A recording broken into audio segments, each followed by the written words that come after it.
Loyal listener, this episode has a book giveaway, so do make sure you check out the details in the episode notes. There were regular meetings between Red Army faction members and Stasi officials where they exchanged actual intelligence information. And the Stasi was very interested in that because the Red Army faction provided them with information on US Army bases in West Germany. This is Cold War Conversations. If you're new here, you've come to the right place to listen to first-hand Cold War history accounts. Do make sure you follow us in your podcast app so that you don't miss out on future episodes. I talk with the editors of Terrorism in the Cold War, a new 2-volume book that uses a wide range of case studies, including Polish military intelligence and its secret relationship with the Abu Nidal Organization, and Gladio, Myth and Reality, the origin and function of Stay Behind in the Case of Post-war Austria. The book sheds new light on the relations between state and terrorist actors, allowing for a fresh and much more insightful assessment of the contacts, dealings, agreements and collusion with terrorist organisations undertaken by state actors on both sides of the Iron Curtain. You will hear that these state-terrorism relationships were not only much more ambiguous than much of the older literature has suggested, but are in fact crucial for the understanding of the global political history of the Cold War era. If you're enjoying the podcast, I could use some support to enable me to continue recording these incredible stories. If you become a monthly supporter via Patreon, you will get the sought-after Cold War Conversations drinks coaster as a thank you and bask in the warm glow of knowing that you are helping to preserve Cold War history. Still not sure? Here's one of our financial supporters. I'm Tim from Cambridge, Massachusetts, and I support the Cold War Conversations podcast financially because of the great research and the quality of the storytelling. Just go to coldwarconversations.com/donate. If you can't wait for next week's episode, do visit our Facebook discussion group where guests and listeners just like you continue the Cold War conversation. Just search for Cold War Conversations in Facebook. I'm delighted to welcome Adrian, Premislav and Thomas to our Cold War conversation. What we've realized when we put together the research of this book is that a lot of what has been written so far on the subject was rather speculative. It often lacked actually a look at the primary source material, at archival documents. And a lot of it was actually even conspiratorial. So what we try to do is really kind of look at what is the current state of the art of the research on the question and bring together experts from actually the country that they're writing about, and that experts who work with the primary source material to kind of provide us with a current state of the art on what state support for terrorism was during the Cold War era. And of course, we do have a lot of the classical motives that we found. States have supported groups to advance their strategic interests. Ideology, of course, too, often played a role. But what we found was that the picture that was painted in the literature, really, when it comes to the motives, why states support terrorist actors, has been incomplete, and that some important puzzle pieces have been missing. You sort of touched on the subject of some of the myths that are out there. What are the sort of myths that are still pervasive out there?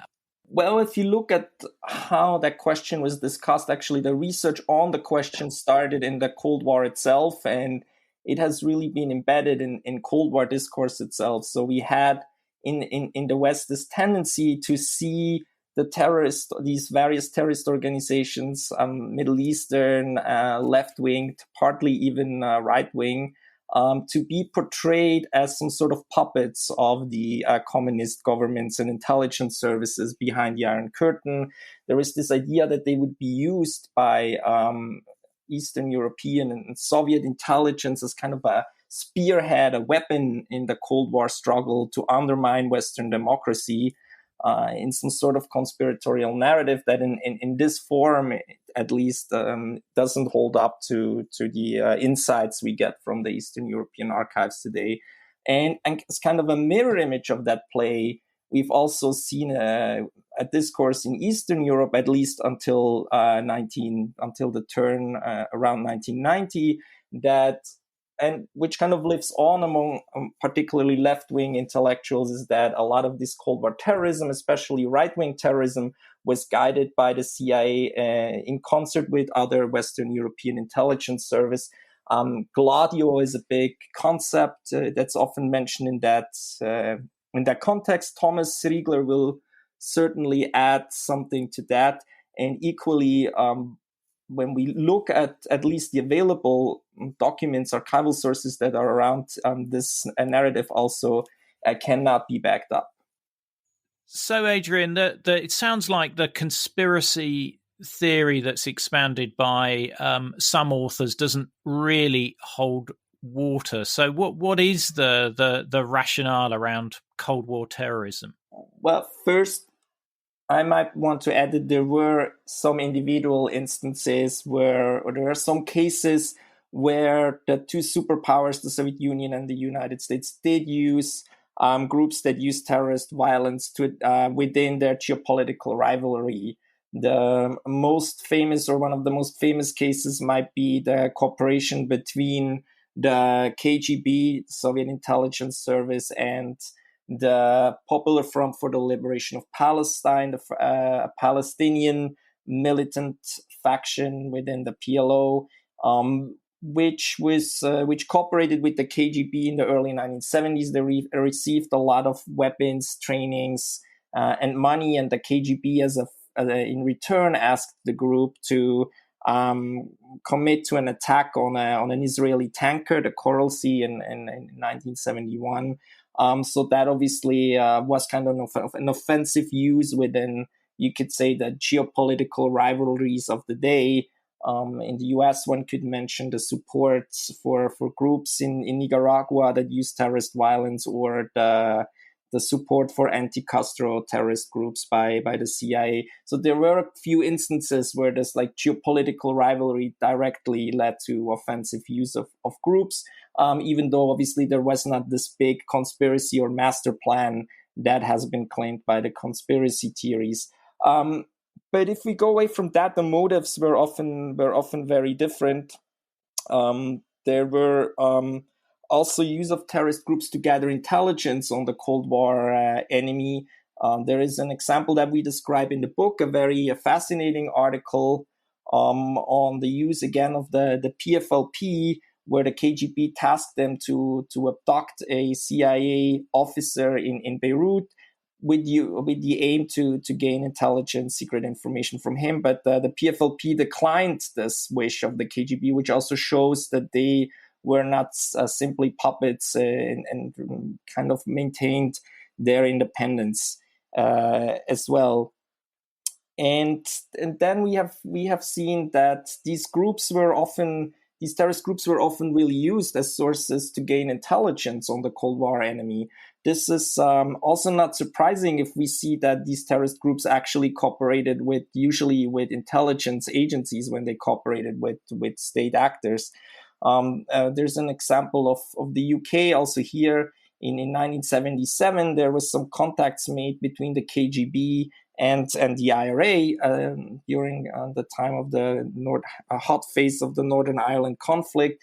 But also here, the goal of the KGB was not to basically incite or support terrorist actions necessarily of the IRA, but they actually were interested in secret information that the IRA could deliver them on the British Army.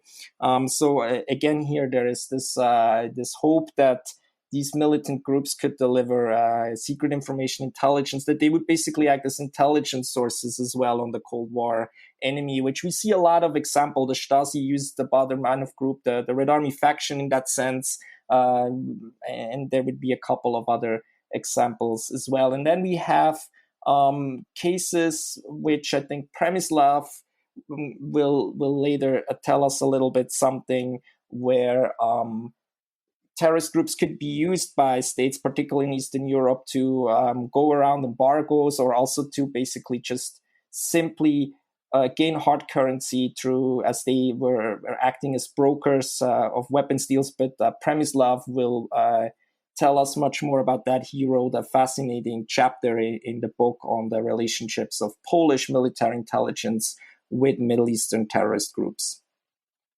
One of the things, and there were many things that I found fascinating about this book, which I had no idea about, was that obviously the West tended to portray the Soviet or the Soviet Bloc's manipulation of terrorism as some monolithic central control, whereas from the book, it's evidence that each Eastern Bloc nation dealt with terrorist organizations in different ways and often had different motives as to why they wanted to work with them as well.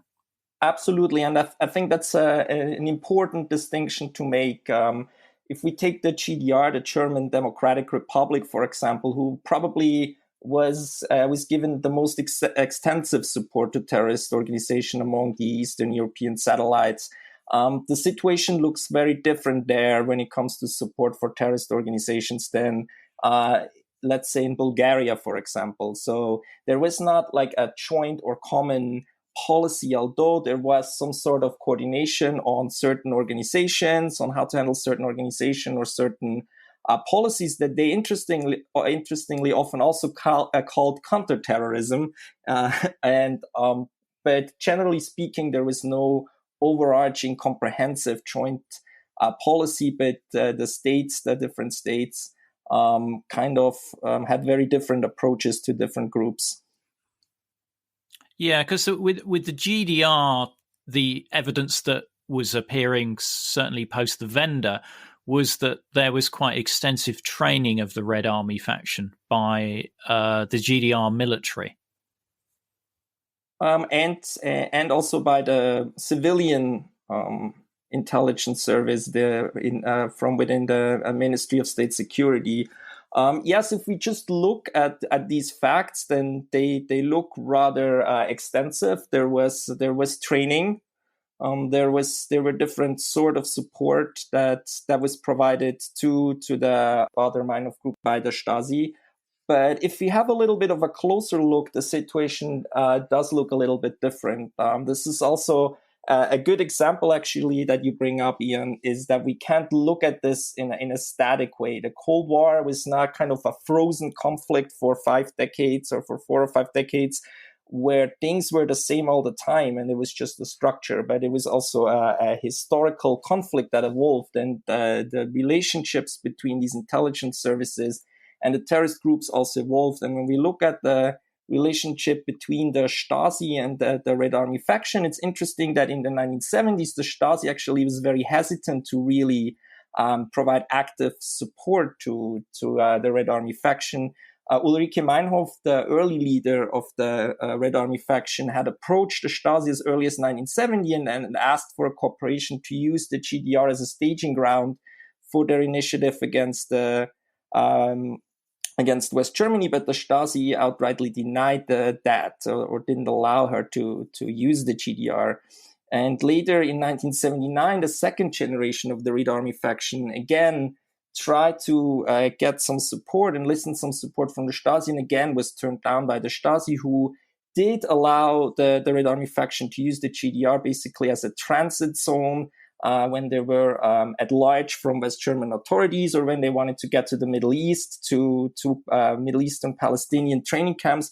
But they didn't want to go further than that for the most part. But then there was this brief period between about 1980 and about 1982, only about 3 years of this larger coexistence of the two organizations, where there was some more intense and more comprehensive support, where Red Army faction members were receiving military training, weapons training in the GDR, where the two groups also, and this is very interesting, I think, started to actually cooperate on intelligence grounds. So there were regular meetings between Red Army faction members and Stasi officials where they exchanged actual intelligence information. And the Stasi was very interested in that because the Red Army faction, among other information, provided them with information on US Army bases in West Germany, where we see that the Cold War element comes in again, but not necessarily in the way that we usually think of when we talk about terrorist organizations.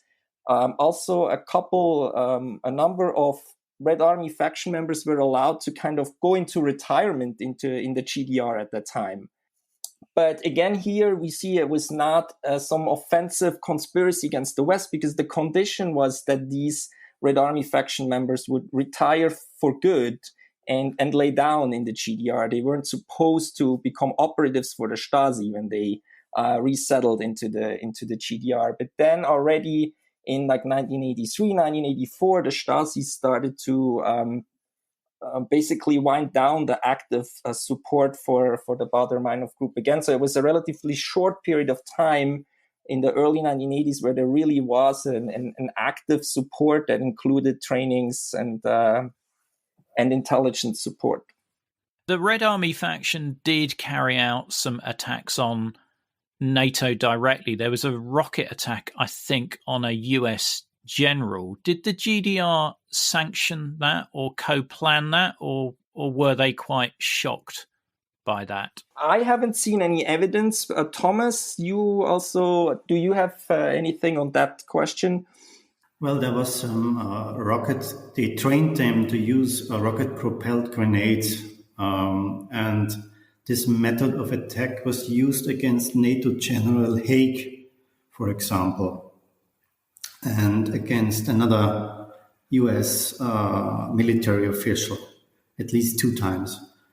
And just shortly before those 2 attacks, the RAF had training by Stasi operatives in using those devices. So there is some kind of connection here, of course. And how did the GDR feel about those attacks? Because if they'd been directly traced back to the Stasi, then that, it's almost like an act of war.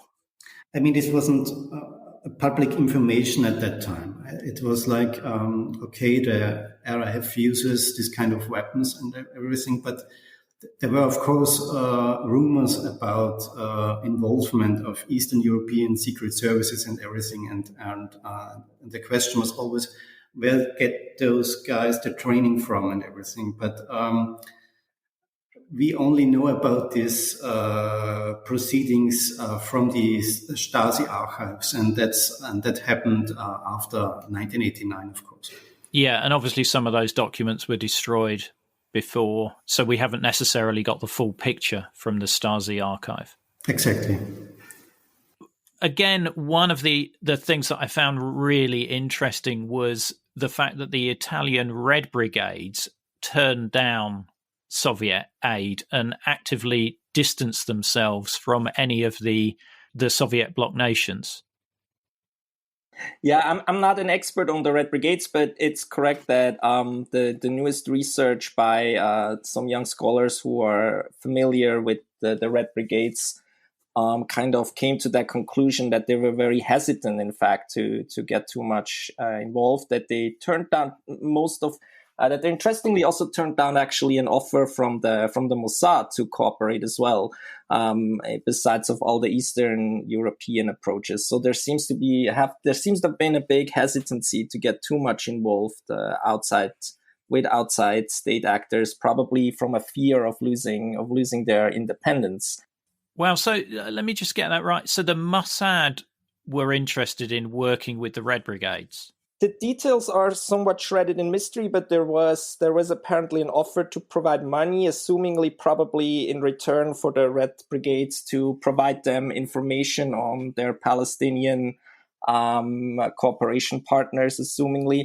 The details are much shrouded in secrecy, but there was an approach by the Mossad to provide money and cooperate with the Red Brigades at some point, which the Red Brigades also turned down.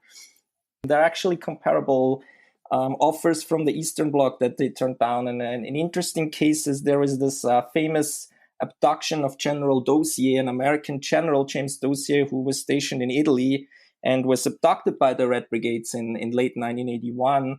The first hostage crisis of the Reagan administration, so to speak. He was held by the Red Brigades for quite some time, and Bulgaria at that point was very interested in finding out what Dossier was telling to the Red Brigades, and wanted to and was trying to get in touch with the Red Brigades through some Italian middleman to offer the Red Brigades money and weapons in turn for them sharing the intelligence they got from General Dossier. But this deal also never materialized. So generally speaking, it seems that the Red Brigades were very wary to get into these kind of dealings and lose their independence. Were there any terrorist attacks in the Soviet bloc during the Cold War? Yeah, of course.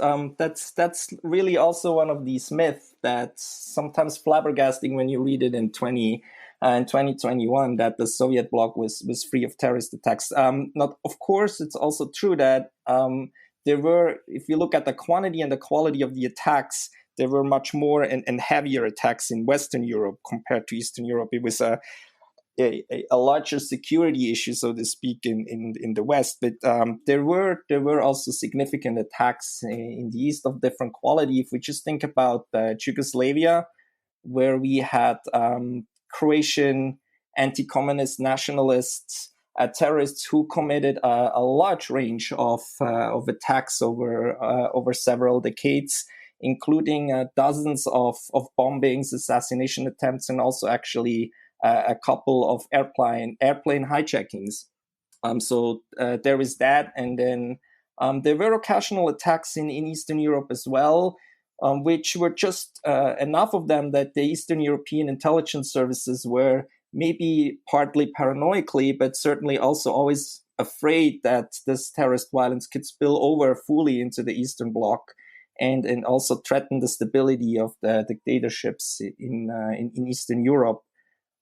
If we're looking to the Middle Eastern terrorist attacks, there were a couple of cases where that went into Eastern Europe. In Belgrade, for example, there was an attack in 1980. There was a major attack in Bucharest, in Romania, in 1986. Then Hezbollah and other Shia terrorist groups from the Middle East were launching a campaign against Hungary, which included attacks on Hungarian embassy in Aden, but also on the Hungarian air company in Kuwait, where because Hungary was providing support to Iraq, or was delivering weapons to Iraq, which was at war with Iran at the time. So Iran tried to nudge the Hungarians to reduce their support for Iraq, and actually used Shia terrorist groups against Hungarian interests. And in fact, Hungary at the end of that campaign started also delivering weapons to Iran as well. So it was actually a kind of successful terrorist campaign. So you have a couple of also large-scale examples of terrorist attacks against the Eastern Bloc and their interests. And the two volumes have a wealth of different case studies really within them, ranging from Polish military intelligence, communist Czechoslovakia, Yugoslavia, as we've just mentioned, Bulgaria, Hungary.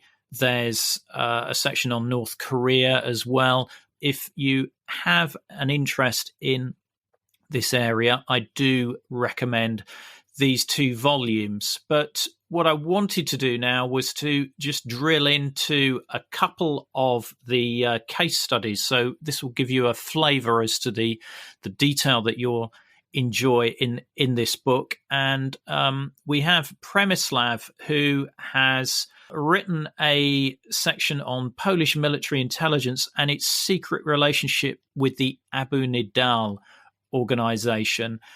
Przemysław, can you just explain to the listeners who Abu Nidal were? Yes, Abu Nidal, it's a code name for the person whose name was Sabri al-Banna. He was a Palestinian.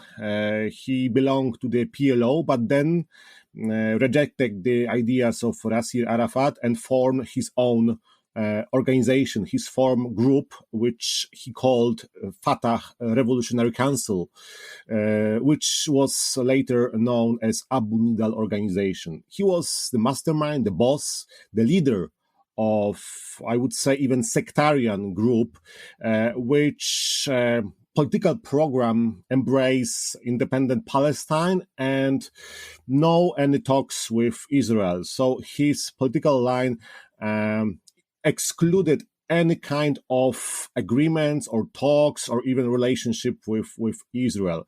And in the late 70s and 80s, Abu Nidal was one of the most dangerous leaders of the terrorist organization because his group was responsible for several dozen attacks in more than 20 countries, which left more than 900 people dead or wounded. In other words, I would say that Abu Nidal was, to some extent, the Osama bin Laden of the 80s. So he was on the headlines of the news in Western countries. He had a vast network of secret cells in America, in Europe, and in Asia, and he was very powerful. His actions he undertook, his decisions also influenced the world events. For example, he ordered his assassins to kill Shlomo Argov, the Israeli ambassador in London in 1982, which was a direct cause of the Israeli invasion on Lebanon in 1982. So he was very powerful, and he was also, to some extent, as his biographer Patrick Seal mentioned in the biography, a gun for hire.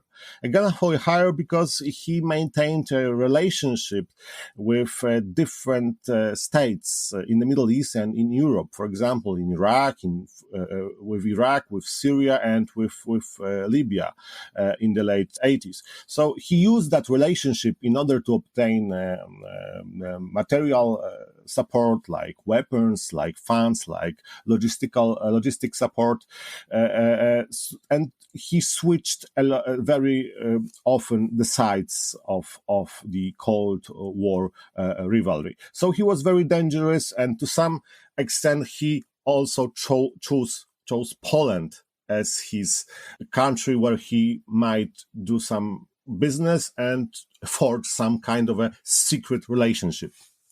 And so why particularly did Poland want to work with him? What did they gain from the relationship? Poland established a bank in Lebanon in 1976. Polish bank, commercial bank, bought some shares of a noble family talk bank and established there its liaisons. So it may be one of the purposes why Abu Nidal chose typically Poland for conducting research. Secondly, Poland was one of the most important exporters of Soviet-made military hardware in the late 70s and 80s. And most of these countries which received Polish weaponry were the Syria, Libya, and Iraq. So 3 countries where Abu Nidal had relationships.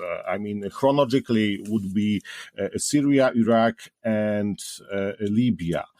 So these countries use Abu Nidal as for some kind of a wet jobs and use them in this non-state relationship. Poland had arms. Poland had many embassies in the Middle East, and Poland had its bank in Lebanon. So when we look at this relationship between Abu Nidal and Polish military intelligence, it's important to look at the economic factor of these ties. First of all, Abu Nidal used the money which was earned by the Polish government, who used to sell weapons, as a commission.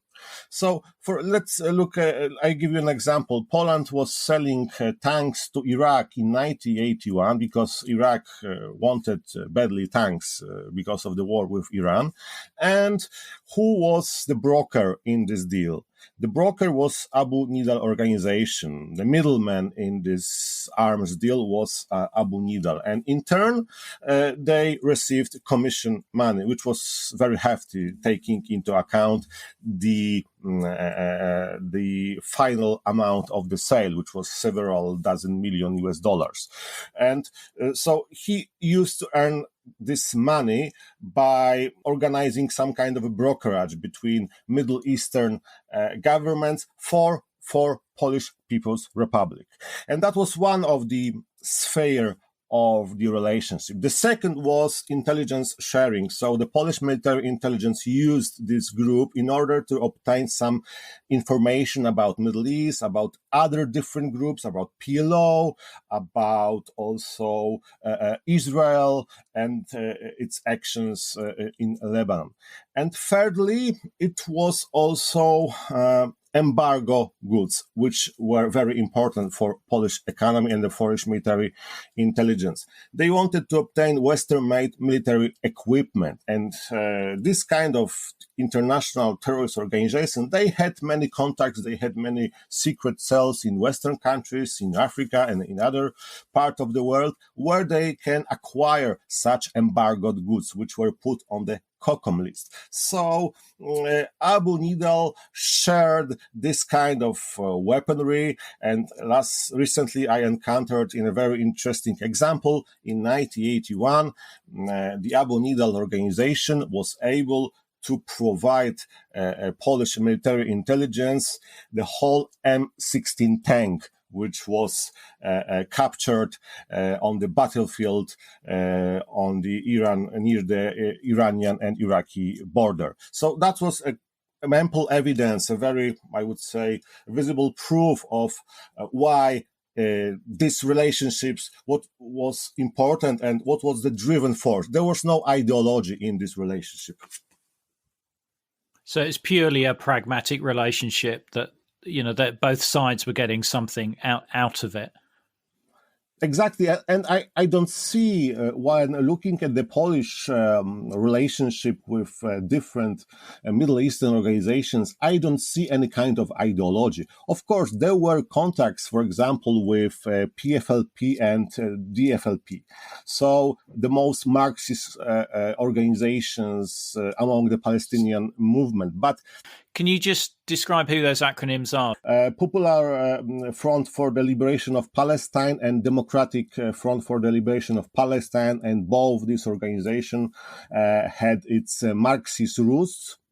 Moreover, the more hardline was the DFLP, so Democratic Front for the Liberation of Palestine, and they both maintained contacts and links with Polish intelligence. But these relationships, they boiled down to, for example, scholarships, which Poland provided to these groups based on ideological cooperation.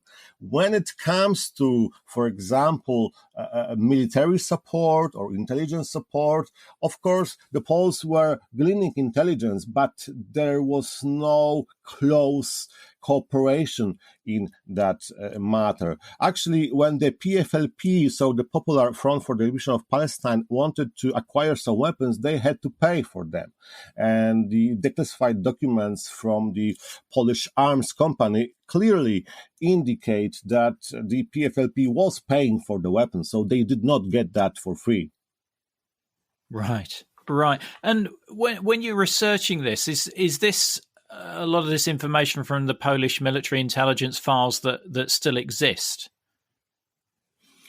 Yes, there are some missing puzzles when it comes to this relationship, because it was forged in late 70s and lasted until 1990. So I based my research on the military intelligence files because they did contain many details about Abu Nidal and this group. However, the most important files are stored at the archive of the Central Engineering Board, so the state-run company which was responsible for exporting Polish arms during the Cold War.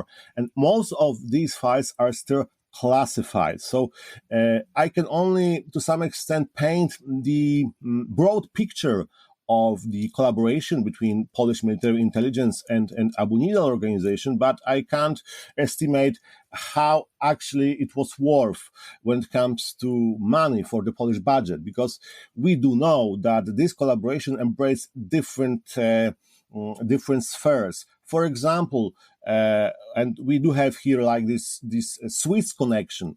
The Polish intelligence established a company in Zurich with Abu Nidal Organization envoys. The company was called Intermador, and it functioned until early 90s and was responsible for arms trade. Not only the Polish-made arms trade, but it was responsible for conducting arms deals with different entities from both sides of the Iron Curtain. Yeah, that's really interesting that this was continuing even up to 1990, these relationships. Maybe I just add a little thought here.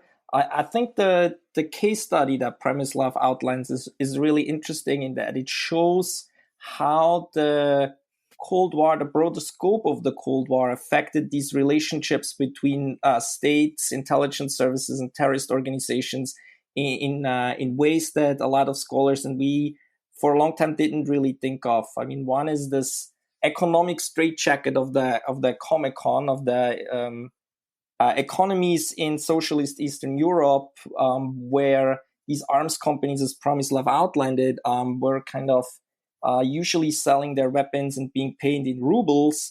And these terrorist organizations like the Abu Nidal group really opened an opportunity here as brokers to sell to Middle Eastern clients. And so these economies could gain much needed hard currency. Another example would be the embargo, the Western embargo within the Committee for Multilateral Export Controls. These Western embargoes for technology, for weapons against Eastern Europe, that obviously also was an important institution in the East-West struggle in the Cold War. But this really also made an opening for cooperation between terrorist actors and Eastern European states, as these Eastern European states could use or enlist terrorist groups to basically procure technology, electronic technology, particularly control technology in the West, also weaponry in the West that they couldn't get through open channels because of the embargo. And then at the other hand, these terrorist organizations could use that leverage to get some favors in return, some form of support in return from the Eastern European countries. So we see that a lot of these Cold War institutions like the embargo, the Western embargo, or the Comecon in Eastern Europe really had an effect on the relations that developed between states and terrorist groups. Yes, I would also add that it was purely business for the different intelligence agencies from the Eastern Europe. I mean, when I look at this relationship, of course, there were some differences. For example, Bulgarians or GDR or even Romanians, they maintain some of these contacts with Marxist terrorist organization on a different level. I mean, they were more active in supporting these groups. When it comes to Polish perspective, this was very pragmatic and did not contain a lot of ideology, which might be understood as supporting this group, which is in line with Marxist-Leninism. So the Polish intelligence and why Polish military intelligence? Because the military was responsible for arms trade, and the Polish military intelligence, they did have many military attaché or defense attaché in the Middle East. So that's how they were approached in the late 60s by the Palestinians. That's how it all started. And this kind of a relationship was based on mutual benefits. So the terrorist organizations, they did get weapons, they did get visas, for example, for their members of the terrorist organizations. For example, after committing some kind of a terrorist attack in the Middle East, that kind of a person might get visa without any problems at the Warsaw airport. So on hand, without submitting any documents in advance. So that was this kind of a favors which Adrian mentioned. Moreover, they did not have any problems with establishing companies in Warsaw. In fact, when it comes to the mid-80s, there were two very important terrorist-related companies operating in Warsaw. One was SAS, which was controlled by Abu Nidal Organization, and Samir Najmeddin, who was a chief of financial wing of this Abu Nidal Organization terrorist group. And the second was overseas, which was controlled by Monzer Al-Qassar, different terrorist and arms merchant who now is serving 30 years in American prison for trying to sell weapons to FARD's partisans. So Warsaw was used in the mid-80s as a place where terrorists or their blue-collar supporters and friends can conduct some illegal business. Thank you for that. We're now going to speak with Thomas about his chapter, which is in Volume 2. It's entitled Gladio, Myth and Reality, Stay-Behinds in Post-War Austria. Thomas, the first question I wanted to ask you was the Gladio myth is quite pervasive. What evidence was there that of NATO secret armies being formed? Well, it has become kind of a catchphrase for state terrorism, and there is this myth of NATO secret armies actually behind terrorist attacks in Italy, for example, in the 1980s and 1970s, but also behind supermarket attacks in very violent supermarket attacks in Belgium in the early 1980s also. And supposedly all of this happened to suppress radical political change in order to by the means of terrorism, so that the public was scared and would rally behind the status quo. And in Italy, there's this phrase of the strategy of tension that was deliberately used so that the country wouldn't fall into the hands of communism. The problem with this interpretation is that there is little evidence actually to back it up. What we know about Gladio is that it was part of a resistance network that was installed in the early Cold War in all NATO countries, but also in the neutral ones, Austria amongst them. And the rationality behind it was that you would have a resistance capability already in place in case the Soviet Union would attack. And this was a sort of, it was a tool for unconventional warfare. The main purposes were that they would, in times of war, they would have operated behind enemy lines, making sabotage attacks and perform escape and evasion. But also they would transmit intelligence via those previously buried radio sets. And what happened is that this resistance concept was reinterpreted as a tool of state terrorism. And the problem is that so far we haven't found any kind of evidence that this Gladio or stay-behind network was actively involved in terrorist attacks.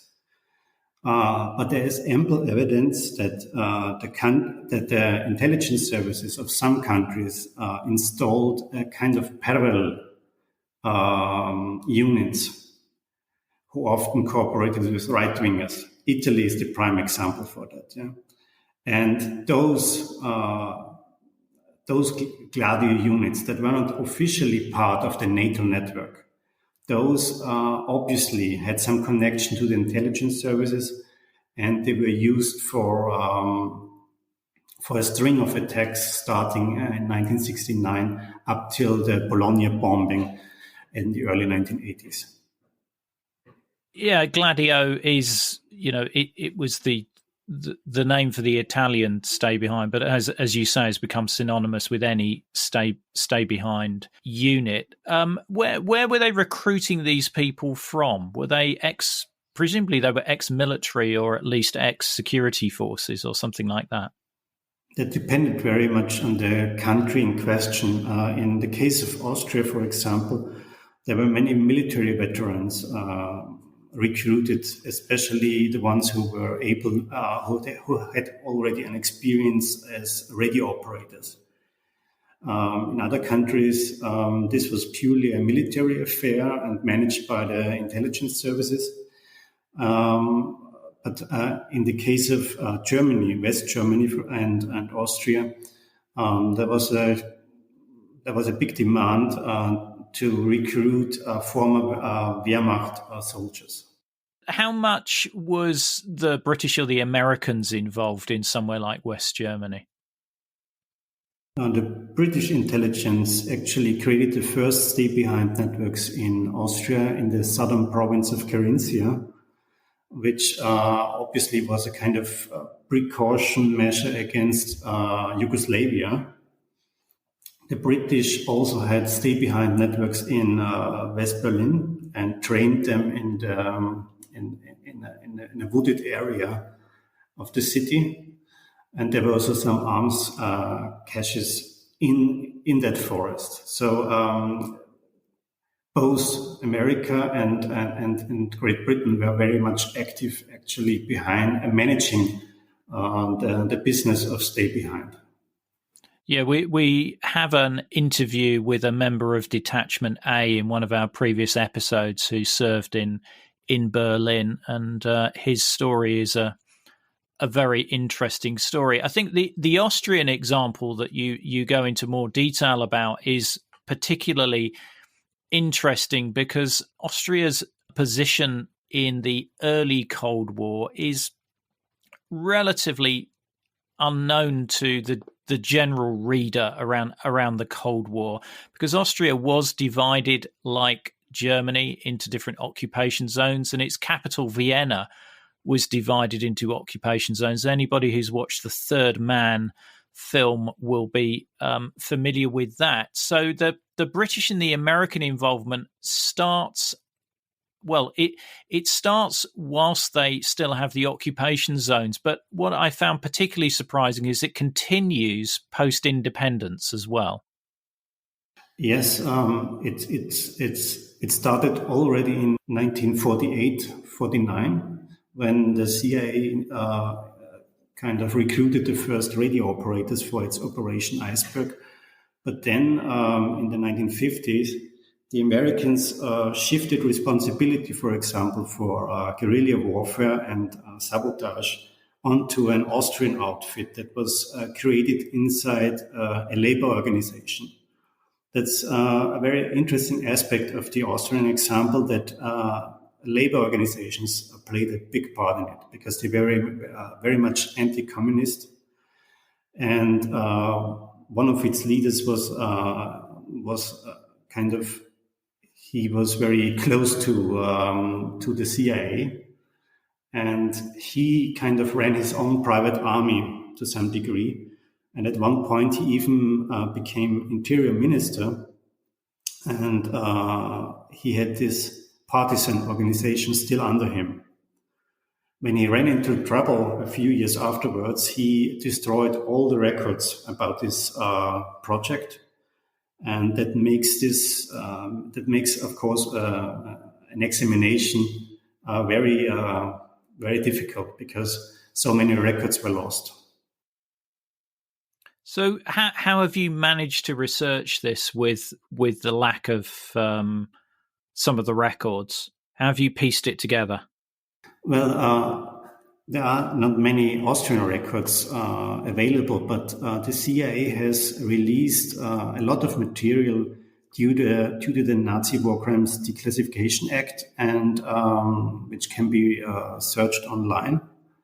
And a lot of that material actually refers to the stay-behind activities in Austria, because there were some people involved who had connections to Nazi organizations or were former SS intelligence officers. Obviously, that's the reason why this ended up in this document release. And because of that US material, it's of course it's a one-sided affair, but we can reconstruct how important and how long actually stay-behind structures were based in Austria. You mentioned earlier that other neutral nations had stay-behind units. I think I know that the Swiss did. What other neutral nations had these units? Finland and Sweden both had those structures also. I haven't been looking that much into those examples. The Swiss one is very interesting because in many cases at the end of the 1980s, it was probably the most advanced stay-behind network in all over Western Europe, because the Swiss were putting a lot of effort actually in making this a very professional outfit. But again, what we can see here is that, for example, weapons and ordnance was very much locked off from the members actually. So it wasn't possible that ordinary members would take this material into their own hands. And the emphasis was clearly on training new recruits themselves, getting people ready to train others. So the whole business of stay behind in many cases was not like having like an underground army available, because the numbers were very small. It was more like having a few people, trusted people around who could train others to do the job as well. I think I read there was some British involvement in some of the training of the Swiss. Exactly, yeah. They even staged an attack on an oil rig. So it was quite. This is really special when you look across Europe. Fascinating stuff, and it sounds like there's more to potentially be discovered. Do you expect further revelations from the archives? In the case of Switzerland, there was a government report was declassified just a few years ago. So there's a lot of material actually out on the Swiss case. In other countries, the picture is much darker, especially when it comes to France, for example. But the Italian Prime Minister has just surprisingly announced that he would declassify all material on Gladio.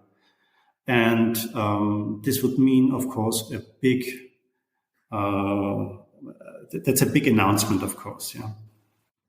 Well, yeah, we look forward to hearing more about that.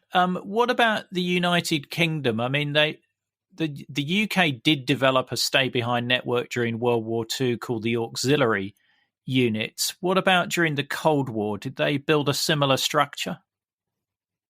I must say that I haven't looked much into the British preparations, but it's very interesting that these auxiliary units in World War II, they were kind of a model also for the stay-behind organization in the Cold War. So there is, of course, the Special Operations Executive, and it was also stay behind in its early shapes was also quite modeled after this organization. In you could argue that the British actually were kind of the ones who put stay behind in motion or set up the model for it. It's good to hear that we're innovators about about some of this stuff. Thomas, I really appreciate you sharing that. There are many chapters in the 2 volumes, as I mentioned before. Gladio is one of them. There's also one on the British state and loyalist paramilitaries in Northern Ireland, Switzerland and the Palestinian Liberation Organization, just to mention a few. There's further information such as photos and videos in our episode notes, which will show as a link in your podcast app. Now, this show wouldn't exist without our generous Patreons, so I want to thank one and all of them for their support. You can very easily become a Patreon by going to coldwarconversations.com/donate. And you can also join our Facebook group where listeners just like you continue the Cold War conversation.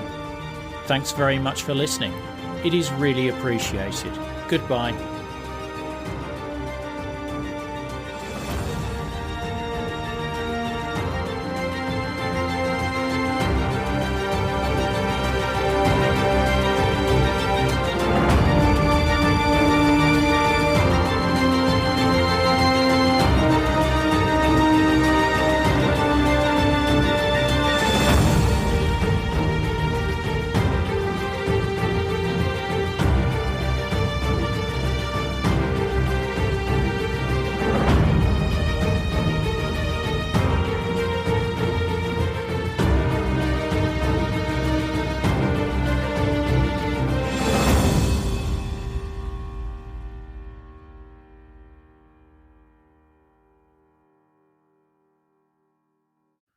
Thanks for listening right through to the end. I really appreciate it. And maybe check out our store and see if you can find the ideal gift for the Cold War enthusiast in your life. Just go to coldwarconversations.com/store. Thanks for listening.